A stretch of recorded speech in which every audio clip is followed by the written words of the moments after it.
നമുക്കിന്ന് ഓണം സ്പെഷ്യൽ ശർക്കര വരട്ടി ഉണ്ടാക്കുന്ന വീഡിയോ കൊണ്ട് നോക്കിയാലോ. ഹലോ, നമസ്കാരം. താരാസ് വണ്ടർ കിച്ചണിലേക്ക് എല്ലാവർക്കും സ്വാഗതം. നമ്മൾക്ക് ഓണമായിട്ട് കായ വറുത്തത്, കായ വറക്കണ വീഡിയോ ഞാൻ ഇന്നലെ ഇട്ടിട്ടുണ്ടായിരുന്നു. അപ്പോൾ അതിൽ നിന്ന് തന്നെ നമ്മൾ കായ എടുത്തിട്ട് ഇന്ന് ശർക്കര വരട്ടി ഉണ്ടാക്കുന്ന വീഡിയോ ആണ് ഞാൻ കൊണ്ടുവന്നേക്കണത്. അപ്പോൾ അതിനുവേണ്ടി ഞാനിവിടെ ഒരു 6 ഇത്രയും വലിയ കായ എടുത്തിട്ടുണ്ട്. 1.5 കിലോ ഉണ്ടാകും. അപ്പോൾ ആ കായ നമുക്ക് തൊലിയൊക്കെ കളഞ്ഞിട്ട് വെള്ളത്തിലൊക്കെ ഇട്ട് കൊടുക്കാം, കറയൊന്നും ഇളകാതിരിക്കാൻ വേണ്ടി. വെറും പച്ചവെള്ളം മതിയാകും, ഉപ്പൊന്നും അതിൽ ചേർക്കണ്ട. അതിലൊക്കെ ഇട്ട് കൊടുക്കാം. എന്നിട്ട് ഈ കായത്തൊലി നമുക്ക് ആവശ്യമുണ്ടെങ്കിൽ അതും വെള്ളത്തിലൊക്കെ ഇടണം. അപ്പോൾ കായത്തൊലി നല്ല സാധനമാണ്. ഞാൻ തോരൻ വെച്ചിട്ടുണ്ടായിരുന്നു. അപ്പോൾ നല്ല അടിപൊളി ടേസ്റ്റായിരുന്നു കായത്തൊലിക്ക്. അപ്പോൾ ഞാൻ ആദ്യമായിട്ടാണ് ഇങ്ങനെ തോരൻ വെക്കണത്. എല്ലാവരും പറഞ്ഞ് തോരൻ വെക്കാൻ കായയുടെ തൊലി നല്ല ബെസ്റ്റാണെന്ന് പറഞ്ഞിട്ട് തോരൻ വെച്ചിട്ട് നല്ല അടിപൊളിയായിരുന്നു. അപ്പോൾ ഇങ്ങനെ ഓണത്തിനൊക്കെ ഈ ശർക്കര വരട്ടിയും കായുപ്പേരിയൊക്കെ ഉണ്ടാക്കണവർ ഈ തൊലി കളയരുത്. നമുക്ക് വേവിച്ചെടുത്ത് ഫ്രിഡ്ജിൽ വെച്ചാലായാലും വേവിച്ചിട്ട് ചൂടാറി കഴിയുമ്പോൾ ഫ്രിഡ്ജിലെടുത്ത് വയ്ക്കുകയാണെങ്കിൽ നമുക്ക് ആവശ്യത്തിന് എടുത്ത് കഴിക്കാൻ പറ്റും. എടുത്ത് തോരൻ വെച്ചിട്ട് കഴിക്കാൻ പറ്റും. അപ്പോൾ നമുക്ക് ഈ കായൊക്കെ ഒന്ന് നന്നായിട്ട് തൊലിയൊക്കെ കളഞ്ഞ് വെള്ളത്തിലിടാം. എന്നിട്ട് നമുക്കിതൊക്കെ അരിഞ്ഞെടുക്കാം. ഞാനിപ്പോൾ ഇത് രണ്ടാക്കിയിട്ട് സാധാരണ 1 ഇഞ്ച് കനത്തിലാണ് അരിഞ്ഞെടുക്കണത്. തീരെ കനം കുറയാൻ പാടില്ല. കനം കുറഞ്ഞിട്ടുണ്ടെങ്കിൽ നമ്മൾ വറുത്ത് ശർക്കര വരട്ടി ഉണ്ടാക്കുമ്പോൾ അതൊക്കെ ഒടിഞ്ഞും പൊട്ടിയൊക്കെ പോകും. അപ്പോൾ അതുകൊണ്ട് ഒരുവിധം 1 ഇഞ്ച് കനത്തിൽ ഇത് അരിഞ്ഞെടുക്കണം. അത് കട്ട് ചെയ്തിട്ടുണ്ട്. അപ്പം ഞാനിതിലേക്ക് 1/2 കിലോ വെളിച്ചെണ്ണയാണ് ഒഴിച്ചു കൊടുക്കണത്. വെളിച്ചെണ്ണയിൽ തന്നെ ഇതൊക്കെ ഉണ്ടാക്കണം, നല്ല ടേസ്റ്റുള്ളത്. അപ്പോൾ നമ്മൾ നല്ല കനമുള്ളൊരു ചീനച്ചട്ടി ഉരുളി എന്തെങ്കിലും എടുത്തിട്ട് അത് നമുക്ക് ഫ്ലെയിം ഓൺ ചെയ്തിട്ട് വെച്ച് കൊടുക്കുക. ഞാൻ കായ വറുത്തതൊക്കെ ഞാൻ വിറകടുപ്പിലാണ് ഉണ്ടാക്കിയത്. അപ്പോൾ ഇത് ഞാൻ ഗ്യാസുമ്മേണ് ഉണ്ടാക്കണത്. അപ്പോൾ ഈ കായ വറക്കാൻ നല്ലോണം സമയം വേണ്ടി വരും. ഒരു 10-20-25 മിനിറ്റോളം വെന്ത് കഴിഞ്ഞിട്ടാണ് എനിക്കിത് ഓരോ പ്രാവശ്യം വെന്ത് കിട്ടിയത്. 20 മിനിറ്റ് വേണം. അപ്പോൾ ആദ്യം ഹൈ ഫ്ലെയിമിൽ പത പോണ വരെ നമ്മൾ ഹൈ ഫ്ലെയിമിലിടാം. അതിന് ശേഷം ലോ ഫ്ലെയിമിൽ ഒരു 5-8 മിനിറ്റ് വരെ ഇടണം. എന്നാലാണിത് ഉള്ളൊക്കെ നന്നായിട്ട് വെന്ത് കിട്ടുള്ളൂ. അപ്പോൾ ഇത് കനമുള്ള കഷ്ണമായ കാരണം നല്ലോണം സമയം വേണം വേകാൻ വേണ്ടി. അപ്പോൾ നമ്മൾ അതിനനുസരിച്ച് ഒന്ന് ഇളക്കിയൊക്കെ ഇട്ട് കൊടുത്തിട്ട് മീഡിയം ഫ്ലെയിമിൽ ഇട്ടിട്ട് പിന്നെ ലാസ്റ്റ് നമ്മൾ ഒരു 5 മിനിറ്റ് നേരം ഹൈ ഫ്ലെയിമിലിടുക. എന്നിട്ട് ഒരു കഷ്ണം എടുത്തിട്ട് ഒടിച്ച് നോക്കിയിട്ട് എന്തോന്നറിയാൻ ഒടിച്ച് നോക്കണം. പിന്നെ നമ്മൾ എടുത്തിട്ട് കുറച്ച് നേരം ചൂട് ഇത്തിരി ആറിക്കഴിയുമ്പോഴാണ് ഇത് നന്നായിട്ട് പെർഫെക്റ്റായിട്ട് കിട്ടണത്. പെട്ടെന്ന് നമ്മൾ ചൂട് കൂട്ടിയിട്ട് എടുത്തു കഴിഞ്ഞാൽ ചിലപ്പോൾ ഇത് പെർഫെക്റ്റായിട്ടുണ്ടാവില്ല. അപ്പോൾ അതിപ്പോൾ ഒരു 10-20 മിനിറ്റ് നേരം കഴിഞ്ഞപ്പോഴാണ് എനിക്കിത് വെന്ത് കിട്ടിയത്. അപ്പോൾ ഇങ്ങനെ ഒരു 3-4 പ്രാവശ്യം ഓരോ ബാച്ചായിട്ട് ഇട്ടേ പിന്നെയാണ് എനിക്കെല്ലാം വറുത്ത് കോരി എടുക്കാൻ പറ്റിയത്. അപ്പോൾ ഈ ശർക്കര വരട്ടി ഏറ്റവും ബുദ്ധിമുട്ടുള്ളൊരു കാര്യം ഇത് വറുത്തെടുക്കലാണ്. പിന്നെ ബാക്കിയെല്ലാം നമുക്ക് പെട്ടെന്ന് കഴിയും.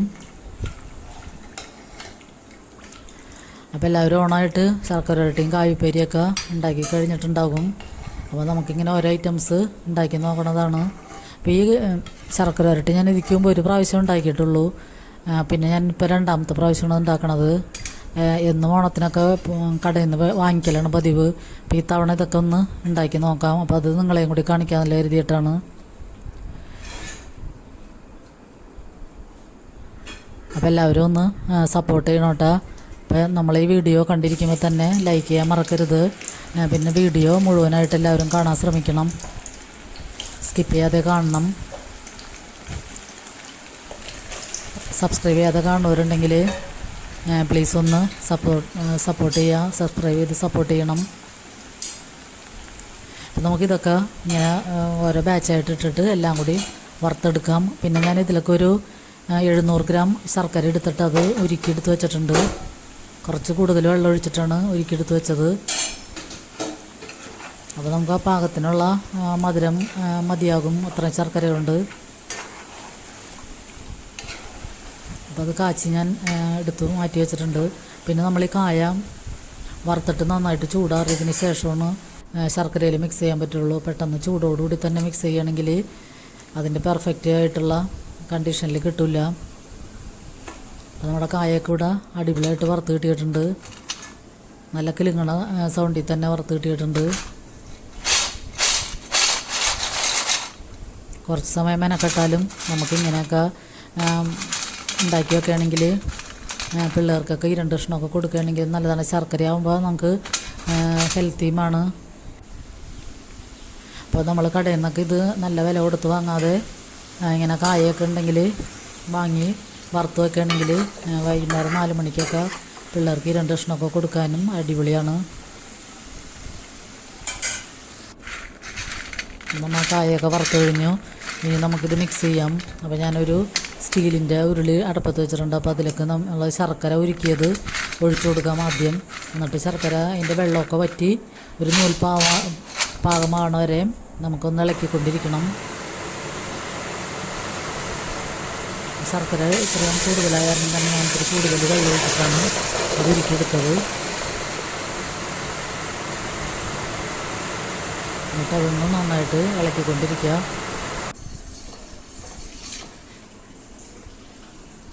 അപ്പോൾ ഇതും കുറച്ച് സമയം കൂടുതൽ വേണം ഒരു നൂൽപ്പരുമ ആവാൻ വേണ്ടി. അപ്പോൾ അങ്ങനെ ആയി കിട്ടിയിട്ടുണ്ട്. അപ്പോൾ ഞാൻ ഇതിലേക്ക് നമ്മൾ വറുത്ത് വെച്ചിരിക്കുന്ന കായയും കൂടി ഇട്ട്, പിന്നെ ഇതിലേക്ക് ഞാൻ കുറച്ച് ചുക്കും ജീരകവും ഏലക്കായയും കൂടി പൊടിച്ചിട്ട്, ചുക്ക് കൂടുതലായിട്ടാണ് പൊടിച്ചേക്കണത്. ചുക്ക് ഒരു വലിയ കഷ്ണം ചുക്ക് എടുത്തിട്ടുണ്ട്. അപ്പോൾ അതൊക്കെ കൂടി പൊടിച്ച് മിക്സിയിൽ എടുത്ത് വെച്ചിട്ടുണ്ട്. അപ്പോൾ ശർക്കര പാനി കൂടുതലായിട്ട് തോന്നുമെങ്കിൽ ഇപ്പം തന്നെ അത് വറ്റി കട്ട പിടിക്കും. പെട്ടെന്ന് ഇളക്കി നമ്മളെല്ലാം കൂടി നല്ലോണം മിക്സ് ചെയ്യണം. പിന്നെ നമ്മൾ ചുക്കും ജീരകവും ഏലക്കായും പൊടിച്ച് വെച്ചും കൂടി ചേർത്ത് കൊടുക്കാം. പിന്നെ ഇതിലേക്ക് ഞാൻ അരിപ്പൊടിയാണ് ചേർക്കണത്. ആണെങ്കിൽ അരി വറുത്ത് പൊടിച്ചാണെങ്കിലും നമുക്ക് ചേർത്ത് കൊടുക്കാം. പിന്നെ അരിപ്പൊടി ഉണ്ടാകുമ്പോൾ അത് തന്നെ മതിയാവില്ല എന്ന് കരുതിയിട്ട് ഞാൻ അരിപ്പൊടി തന്നെയാണ് ചേർത്ത് കൊടുക്കുന്നത്.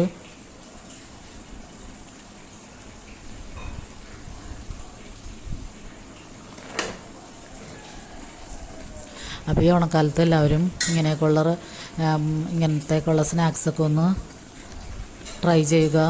ഇപ്പോൾ ഒരു പ്രാവശ്യമെങ്കിലും നമുക്ക് വീട്ടിലൊക്കെ ഉണ്ടാക്കി കഴിക്കുകയാണെങ്കിൽ കൂടുതൽ സാധനം ഉണ്ടാവുകയും ചെയ്യും. പിന്നെ നമുക്ക് കുറച്ച് ദിവസം കൂടുതൽ ഓണം കഴിഞ്ഞാലും കൂടുതൽ ഉപയോഗിക്കുകയും ചെയ്യാം. പിള്ളേർക്കൊക്കെ നല്ല ഇഷ്ടമുള്ളൊരു സ്നാക്കാണിത്, ശർക്കര വരട്ടി. അപ്പോൾ നമ്മൾ ഇതെടുത്ത് ഇങ്ങനെ ചൂടാറിയ കഴിയുമ്പോൾ ഒരു ടിന്നിലിട്ട് അടച്ച് വെച്ചിട്ടുണ്ടെങ്കിൽ നമുക്ക് വൈകുന്നേരം 4 വണ്ടി ചായയുടെ ഒപ്പം കഴിക്കാൻ പറ്റും. ഇത് നന്നായിട്ട് മിക്സ് ചെയ്തതിന് ശേഷം നമുക്ക് പാകത്തിന് അരിപ്പൊടി വേണമെങ്കിൽ ഇന്നും കൂടി കുറച്ചും കൂടി ചേർത്ത് കൊടുക്കാം. ഇപ്പം തന്നെ നല്ല കട്ട പിടിച്ച് നല്ലോണം ഉണങ്ങിയാണ് വരുന്നത്. അപ്പോൾ ഞാൻ ഫ്ലെയിം ഓഫ് ചെയ്തിട്ടുണ്ട്. അപ്പോൾ തന്നെ ശർക്കരയൊക്കെ നന്നായിട്ട് കട്ടയായി തുടങ്ങി. അപ്പോൾ നല്ല അടിപൊളിയായിട്ട് നമുക്ക് ഈ സാധനം കിട്ടി. നല്ല ടേസ്റ്റും ഉണ്ടായിരുന്നു. ചുക്കും ജീരകവും ഏലക്കായൊക്കെ നല്ലോണം ചേർത്തേക്കണമായിരുന്നു. അതിൻ്റെയൊക്കെ ടേസ്റ്റ് മുന്നിട്ട് നിൽക്കണ്ടായിരുന്നു. കുറച്ചും കൂടി അരിപ്പൊടിയും കൂടി ഇട്ടിട്ട് നമുക്കൊന്നും കൂടി നന്നായിട്ട് മിക്സ് ചെയ്തെടുക്കാം. അപ്പോൾ കുറച്ച് മെനക്കെട്ടാലും നമുക്ക് ഇങ്ങനത്തെയൊക്കെ സ്നാക്കുകൾ ടിന്നിലടച്ച് വെച്ചാൽ നമുക്ക് മധുരമൊക്കെ കഴിക്കണമെന്ന് തോന്നുമ്പോൾ ചോറിനൊക്കെ കഴിയുമ്പോൾ വേണമെങ്കിലും കഴിക്കാൻ പറ്റും.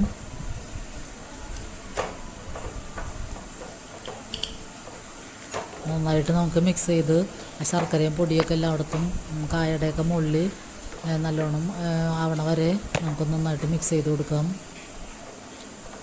ഒരു 10 മിനിറ്റ് നേരം കഴിയുമ്പോൾ തന്നെ ഇത് ഉണങ്ങി നല്ല കിലുകിലാന്നാകും.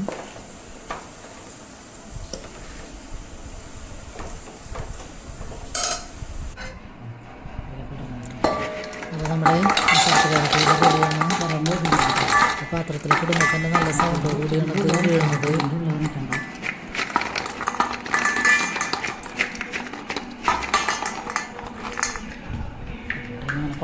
അപ്പോൾ ഇത്തരം നാടൻ റെസിപ്പീസൊക്കെ കാണാൻ എൻ്റെ ചാനലൊന്ന് സബ്സ്ക്രൈബ് ചെയ്ത് സപ്പോർട്ട് ചെയ്യുക. അപ്പോൾ എനിക്ക് മുമ്പുള്ള വീഡിയോസൊക്കെ എല്ലാവരും ഒന്ന് കണ്ടു നോക്കുക. കഴിഞ്ഞ തോണമൊക്കെ ഒന്ന് കണ്ടു നോക്കുക.